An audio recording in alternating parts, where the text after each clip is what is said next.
Untuk semua yang bagi teguran, saya terima dengan hati terbuka. Film ini tidak pernah menggalakkan Patty, malah secara terang menolak benda itu. Ada juga babak di mana isu Project IC disentuh secara berani. Bukan untuk menyokong, tapi untuk menyedarkan. Supaya generasi muda paham apa kesannya bila kita biar penyelewengan berlaku. Halo semua, ada benda yang saya mau cakap nih. Bukan sebab mau lawan siapa-siapa. Tapi sebab saya mau bagi penjelasan yang jujur untuk semua yang masih belum tengok film Surga Dalam Botol. Saya perasan ramai yang bagi pendapat, ada yang marah, ada yang salah paham. Tapi ramai juga sebenarnya yang belum tengok dulu baru komen. Jadi hari ini, biar saya jelaskan satu-satu secara tenang. Film ini bukan dibuat untuk memihak mana-mana pihak. Bukan juga untuk menaikkan isu sensitif.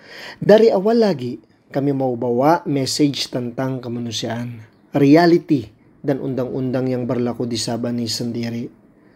Sebelum saya cerita pasal isi film ni, biar saya terangkan dulu benda penting yang ramai masih keliru tentang penduduk tetap PR dan pendatang tanpa izin PTI atau pendatang asing tanpa izin PATI dan hak di Sabah. Penduduk tetap, permanent resident, PR. Penduduk tetap ni bukan warga negara Malaysia, tapi diorang diberi status menetap secara sah oleh kerajaan. Di Sabah, status ni biasanya diberi kepada orang luar yang kawin dengan rakyat tempatan dan tinggal lama, macam saya lah. Tapi saya tiada PR, jangan kamu salah faham. Orang yang ada sumbangan untuk negeri atau negara, keturunan lama yang sudah menetap sebelum pembentukan Malaysia tahun 1963. Hak diorang ni jelas. Diorang boleh tinggal di Malaysia tanpa had masa, boleh bekerja secara sah, boleh guna kemudahan kesihatan dan sekolah awam. Tapi, dengar tapi pada masa yang sama, diorang tidak boleh mengundi. Diorang tidak boleh pegang jawatan politik. Dan diorang masih terlakluk pada peraturan immigration. Kalau langgar syarat, boleh hilang status PR tu. Kedua, pendatang tanpa izin, PTI atau PATI. Ini pula yang selalu disalahfaham. Pendatang tanpa izin ni maksud dia orang luar yang masuk atau tinggal di Malaysia tanpa dokumen yang sah. Contohnya, tiada pasport, tiada visa, atau tiada permit kerja. Di Sabah, contoh PATI ini termasuk masuk ikut laut tanpa pemeriksaan immigration. Kedua, tinggal selepas visa tamat, dipanggil overstay. Ketiga, bekerja tanpa permit yang sah. Hak diorang ni memang terhad, sebab tidak boleh tinggal, kerja, atau belajar secara sah. Boleh ditahan, didakwa, dan dihantar balik ke negara asal. Dan tidak layak guna kemudahan kerjaan. Tapi dalam kes tertentu, contohnya kanak-kanak, tetap ada perlindungan asas macam rawatan kecemasan dan pendidikan sementara. Oke? Itu sebab kita pun masih ada nilai kemanusiaan.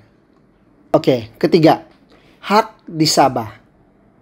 Sabah ini lain sikit. Sebab kita ada autonomi immigration sendiri, Perjanjian Malaysia 1963 atau dipanggil ME63.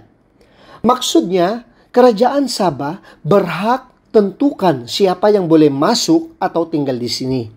Walaupun dia rakyat Malaysia dari Semenanjung atau Sarawak. Jadi kalau orang luar masuk Sabah, dia akan tunjuk MyCard dan dapat cop masuk. Itu tanda hormat kepada kuasa immigration negeri ini. Sebab itulah isu PR dan PATI di Sabah ini sangat-sangat sensitif. Sebab pernah ada sejarah macam Project IC dan sampai sekarang kesannya masih terasa. Ada yang tinggal lama tapi masih tiada dokumen yang sah.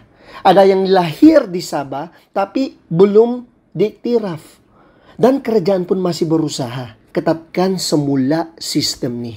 Sekarang, saya mau kaitkan ini semua dengan isi sebenar film Syurga dalam Botol. Ada satu babak penting, babak pergaduhan antara Abdul dan Rabil. Dua-dua ni watak yang datang dari bangsa yang sama. Tapi pandangan di orang berbeza. Rabil ikut jalan salah dan Abdul sendiri lawan dia. Sebab tahu yang dia buat tu salah dari segi undang-undang. Dalam babak tu, message-nya jelas. Walaupun kita sebangsa, kalau salah, tetap salah. Undang-undang tetap undang-undang. Dalam dunia ni, kebaikan bukan diukur dengan asal-usul, tapi dengan perbuatan. Film ni tidak pernah menggalakkan pati. Malah secara terang menolak benda tu. Dalam dialog, dalam jalan cerita, semua jelas tunjuk bahawa penyalahgunaan, penipuan, atau pengabaian undang-undang tidak boleh diterima.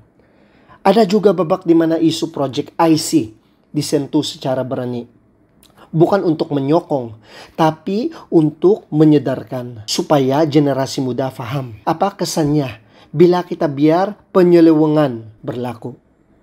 Saya mau jelaskan, kalau orang belum tengok dan terus buat andaian, itu tidak adil untuk hasil kerja satu tim besar yang buat film ni. Kami shoot dengan air mata, penat, dan semangat untuk bawa realiti sebenar sebahan ke layar besar. Kadang saya pikir, kenapa mudah sangat orang marah sebelum faham? Padahal, kalau kita tengok betul-betul, film ni bukan kisah perkauman, tapi kisah kemanusiaan. Kisah siapa yang berani menegakkan betul, walau dirinya sendiri diuji. Kalau kita berdiri di bawah matahari terlalu lama, kita lupa warna kulit kita, tapi kita tetap rasa panas yang sama. Maknanya, bila kita berada di bawah isu yang sama, semua orang kena kesan yang sama, tak kira siapapun kita. Kepada yang sudah tengok Syurga dalam Botol, terima kasih sebab faham dan bagi peluang. Tapi untuk yang belum tengok, saya mohon satu saja. Tengok dulu sebelum buat kesimpulan. Film ni mungkin tidak sempurna, tapi ini suara jujur dari tanah kita sendiri. Tanah kamu sendiri. Saya bukan orang sini pula, sorry. Dan saya mau pesan ni dengan lembut, bukan marah. Kalau kamu belum faham isi, janganlah cepat mengecam. Kadang niat kami bukan mau sentuh isu, tapi mau tunjuk nilai hidup yang sebenar. Tentang undang-undang, tentang hormat, dan tentang kemanusiaan. Saya tahu tidak semua orang akan suka, tapi saya percaya bila kamu tengok dengan hati terbuka, kamu akan nampak message sebenar. Jadi, kepada semua yang masih belum sempat, pergi tengok sebelum tayangan tamat. Film ni bukan sekadar tontonan, tapi satu peringatan. Mungkin ini peluang terakhir untuk tengok film sabahan yang bawa message berat macam ni ke pawagam besar. Akhir sekali, saya mau ucap terima kasih untuk semua yang terus support. Untuk semua yang bagi teguran, saya terima dengan hati terbuka. Sebab saya percaya, kalau niat kita baik, Tuhan akan bimbing jalan kita. Semoga semua yang menonton dapat faham isi sebenar film Syurga dalam Botol ni. Bukan kisah siapa betul atau salah, tapi kisah tentang kebenaran, kasih, dan marwah manusia. Peace out.